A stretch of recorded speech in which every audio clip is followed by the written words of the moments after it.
sure, man. Well, you made the right choice. I mean, you had a good attitude.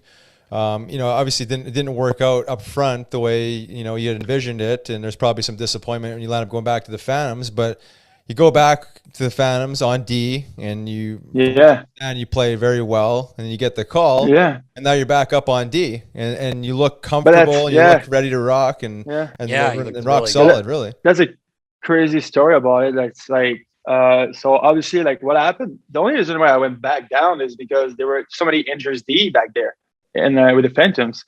So Chuck, after a game, he comes see me. He's like, "Hey, Sammy, like there's ton of injured guys on D right now at the Phantoms. We need you to go back and play." I think Friedman was just get picked up in the waivers and stuff like this, Yeah. And so they didn't have any D. So I go. I'm like, and as soon as they told me that, I was with Daniel Briere actually, like Danny B, doing some extra stuff for him.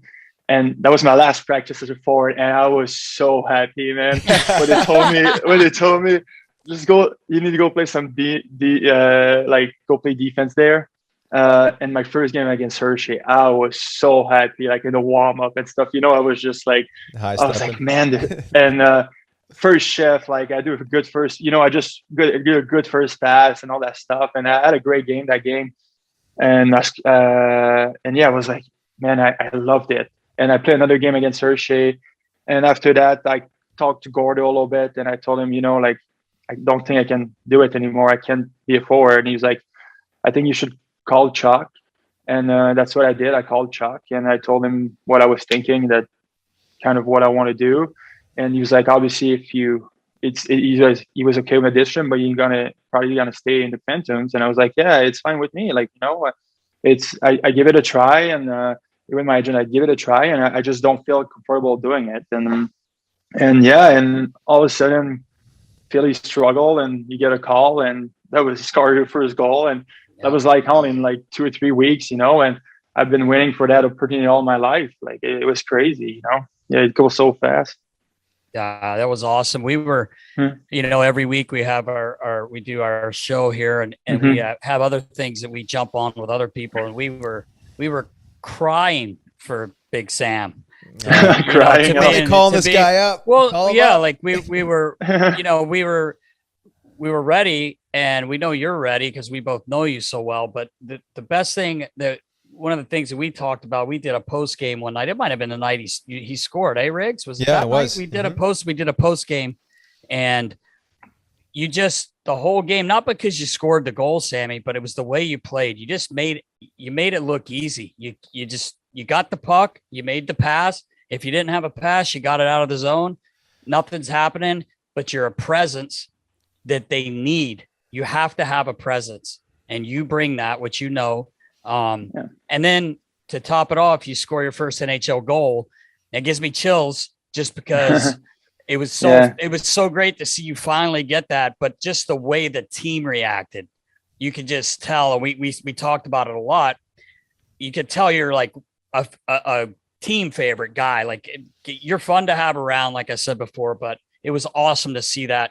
Lots came flying. I mean, they were literally jumping up and down like it was a damn soccer goal or something. But it was great. It was great. Like I just came off the couch. I know we were all talking about it, but that was just what a night, man. Yeah, what a moment. Yeah, that was.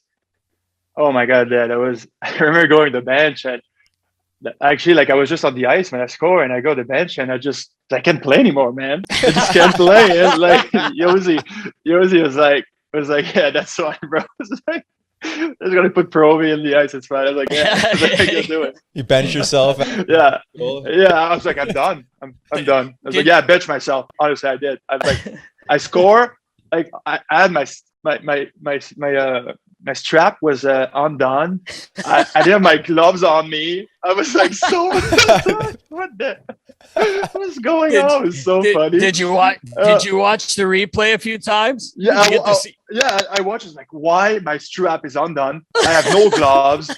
I'm looking at the bench of Rangers. I'm chirping that Smith guy. I'm like, what is going on? They're like, I got no idea. I sit on the bench. I'm like, everyone is like, what the hell? I was like, Yossi, I'm done. 4 minutes left in the game. Just put other guys on the ice.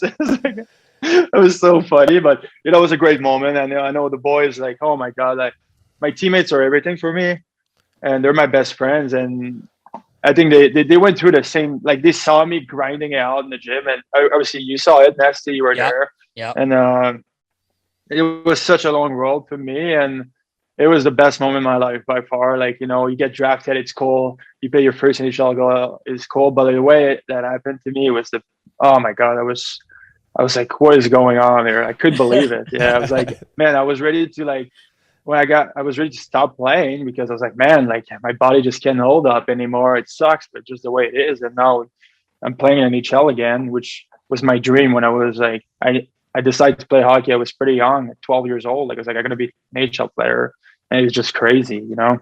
Yeah. It was so fun. It was so fun to watch, man. I wish I could have been there, but I got to see it. It was awesome. It was awesome. Yeah, you're part of it, Nasty. You know it. I love you, buddy.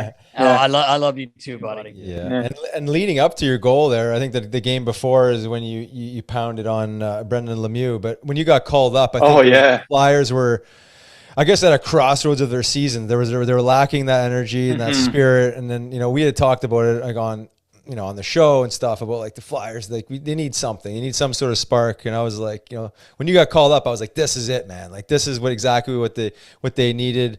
And then you had a couple good games, and then you pounded that Lemieux, and then I think you got fined for it, and you scored the next game. But then all of a sudden there was like this. It was just like an added energy that was in the lineup that, you know, obviously you're one guy, and you have to, these other guys have to be able to generate their own energy. But, you know, for that brief period, it seemed like, wow, it's like, you know, one guy could actually come in and make a significant difference as far as energy goes. So it was nice to see. And I think that was a testament to all your hard work and your attitude and everything you poured into it.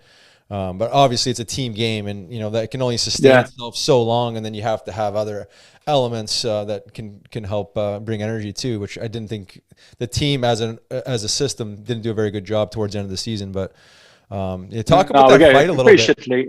Yeah. What's that? Oh, go for it. We got a shit here. Yeah. Okay. I don't want to say that. Go for it. It was, but I was just going to say it is. Yeah. That fight with Lemieux, you know, I know the way it started and everything like that, but I love your attitude in that fight. Is that you didn't give him a chance. You didn't give him a chance to make a decision, you know, because most of the times he would just like yap and then he would like skate away. But I know you got fined for it. It's probably not so much what you did. It was more the timing of it, because it was like 4 minutes, maybe less. It was like a minute and a half in the game. I think I took his hair and I pounded on the ice. Yeah. I hate that guy. Yeah. but I mean, think about how much space you got from that. Think about that. Not that you didn't have space before. You're 6'6", you know, and tough. And then, you know, you do something like that, you get a lot of street credit. Yeah. And you play the Rangers, I think, the next game, and, you know, they obviously have a lot of respect. Obviously, I mean, what happened on this stiff is like, I mean, obviously, I wanted to fight him and Smith. Like those two, man, I hate such pretenders. It's insane. Like, you know what? Pretenders are the worst. Like they're like kind of like, that's what they are, pretenders. It's just the way it is. But so Lemieux is just yapping at her bench like crazy. I just finished my shift, and like Coos look at me and say, hey, Lemieux is fucking yapping. Like, can you do something? And I'm just like, I'm on the other side of the bench. I'm a D-man, so like it's not close to their bench, and I'm just like running, like, you know, from the D to the forward side, like absolutely running. And like, I don't know what I was saying. I was just shaking. Like I was like, sit down, man. I got to kill you. Like just, like, I think it was chirping lots or something. Yeah. Obviously I love lots, so you don't chirp lots. Yeah. But anyway, I was just freaking out. Like, you know, like I was like, just sit down. You're the biggest pretender ever, and no one likes you. Like your teammate. That's why you got traded. You know, no one likes you. So after that, at the end of the game, I saw an opportunity to just like grab him, and I was like, you know what? I gotta drop my gloves, and I hope he does, because I gotta punch him in the face. And I gotta give him credit. He dropped his glove. That's good. I mean, and after that, I just wanted to hurt. No, I don't want to say hurt him, but like at least he dropped his gloves. So I give respect for that. But it's just, you know, and because like it's hard to find partners now. Obviously, there's a lot of tough guys in other side of the West and stuff. So I would like to try that out a little bit, but it's hard to find partners. You know, it's just not the same. And it's the way it is. Even against Washington, pretty physical team. Like no one to do nothing with me, man.